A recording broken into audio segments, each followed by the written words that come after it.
Hi Gemini, welcome to your April 2017 love reading. It's Raina here.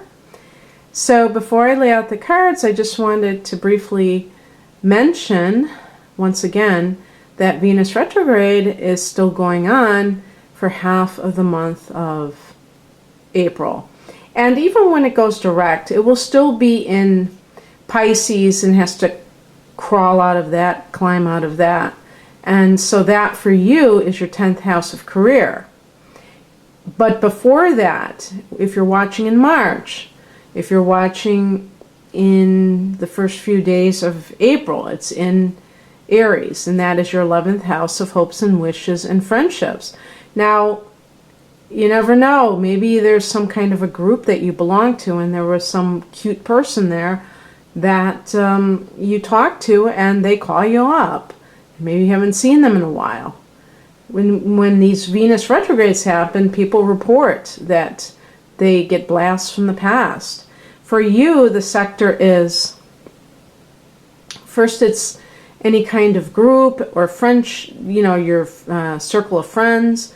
You may have a friend of a friend that, you end up kind of looking at again. Maybe you were introduced to this person and you didn't think anything of it at the time, and now you realize, wow, this is really, I like this person, I'm attracted to this person.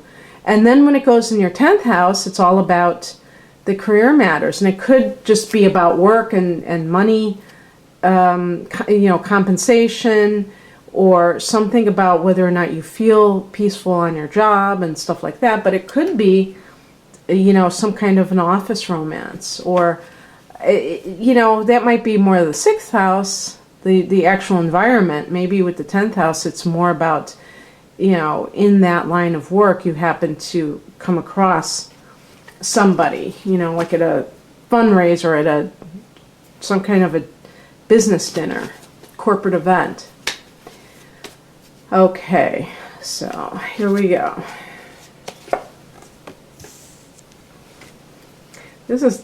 That sounds like you. Page of Swords. I don't know if it's actually connected to you, but Gemini and Sagittarius. Oops. Oopsie daisy.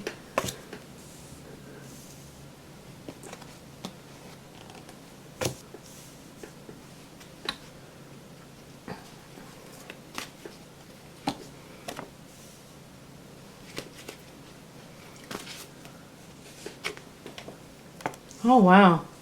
So you do have some nice cards in the mix. Some nice cards in the mix. Sometimes the Page of Swords can be some exciting news or communication that you have. Again, it's funny, I haven't been mentioning this, but there's going to be a Mercury retrograde too. And Mercury's your ruler. So I think that starts on April 9th. So that could be figuring into things as well. You never know. And this can be, hearing from someone, hearing about someone, or actually investigating. Sometimes I call this the spy card. And for something like Facebook, like let's say you meet somebody and you're not sure if you should believe what they say about their life, and so you decide to just kind of do a little sleuthing, and you're kind of seeing if their story holds up. But it's a card of vigilance. It's a card of being aware. In the recent past, we have the Temperance card. This may relate to a Sagittarian. If it's a Sagittarian, it might be somebody that is not a good match for you, because even below it we have the Five of Wands, which is a combative energy. Sagittarius and Gemini are opposite signs, so they are complementary, and it's like two peas in a pod, but it's an opposition. And even though they're considered compatible signs, that opposition, it can create extremes, bipolarity. The other thing I was going to say about the Temperance card is that it can deal with, well, you know, in some cases it can deal with sobriety. If you have gotten sober, or your partner has gotten sober, and you're being cautiously optimistic, and that's what the Page of Swords is like, you kind of keeping tabs on things and making sure that the person is living up to what they claim. I've been getting these cards about temperance and drinking too much and all this stuff. And the other thing I was going to say about the Temperance card is it could have something to do with, you know, getting back in balance. No, there was something else I was going to say. I can't remember what it was. Maybe I'll think of it as I continue. But something... Oh, what I was going to say is that you might have met a Sagittarian, but it's not working out and you're feeling a sense of oppression. You know?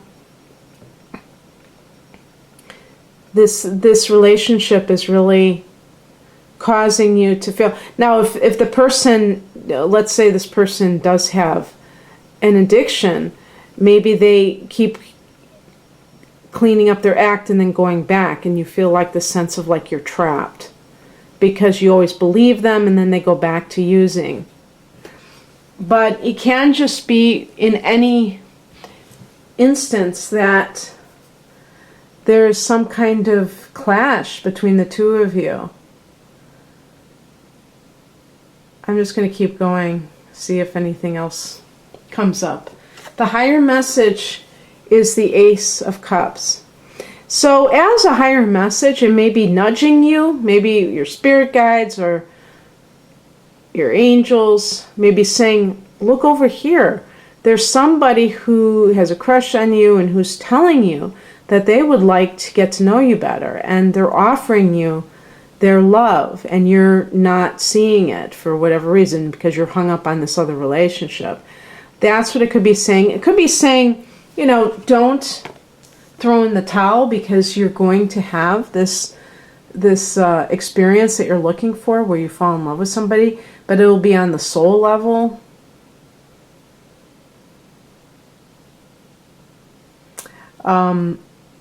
It's interesting with the Eight of Swords about thinking too much, because that's exactly what I think of when I think of Gemini.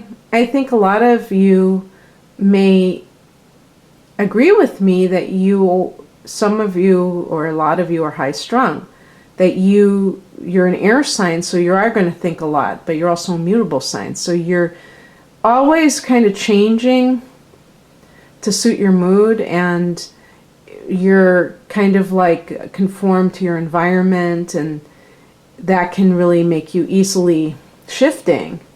And when people are that changeable, it causes stress because you are very easily bored. So it's like a built-in case of ADD. And you need that, you think you need constant stimulation. But what happens is thinking too much, which can be very discursive. It can really wreak havoc on your well-being and on your peace. The person that may come in could be a water sign or have it prominent in their chart to the point where that becomes their personality, even if their sun sign is in Aries or something like that. They could still have a lot of water, and it can make them much more intuitive and gentle, and not aggressive. Well, I guess that is gentle, isn't it? So we're talking about Cancer or Scorpio or Pisces. And again, you may be feeling so like trapped because maybe you're sucked into this relationship, this other relationship, possibly with a Sagittarius or somebody who is a recovering addict of some sort, that you just feel like you can't move. And what crosses you is the Ace of Wands. So this is another ace. And so it's suggesting that you can move forward in your life, but you have to take the steps to make it happen. And so, you know, it's funny with that Wands, that could be that a Sagittarius, because Sagittarius is a fire sign. The other fire signs are Leo and Aries. And perhaps this person that you've been dealing with is somebody who you thought you could reconcile with, and you just can't make it happen because they won't change. The other thing I would say to Gemini is that if you're single, because I did get somebody who was asking why I don't talk about singles. And anything that I say when I'm talking about specifics in a relationship, that can apply to singles. All of the above that I've said. Now, maybe you're not in a relationship right now, but maybe in the past you were with someone who was, had the qualities that I mentioned, and that has left you feeling oppressed and like you can't move forward. You may not be in a relationship right now, but you may have been in the past. The advice, or what's coming in, is the Five of Wands. So this can be a card of competition. It can be showing you, it's right underneath the Temperance card, it's fiery energy.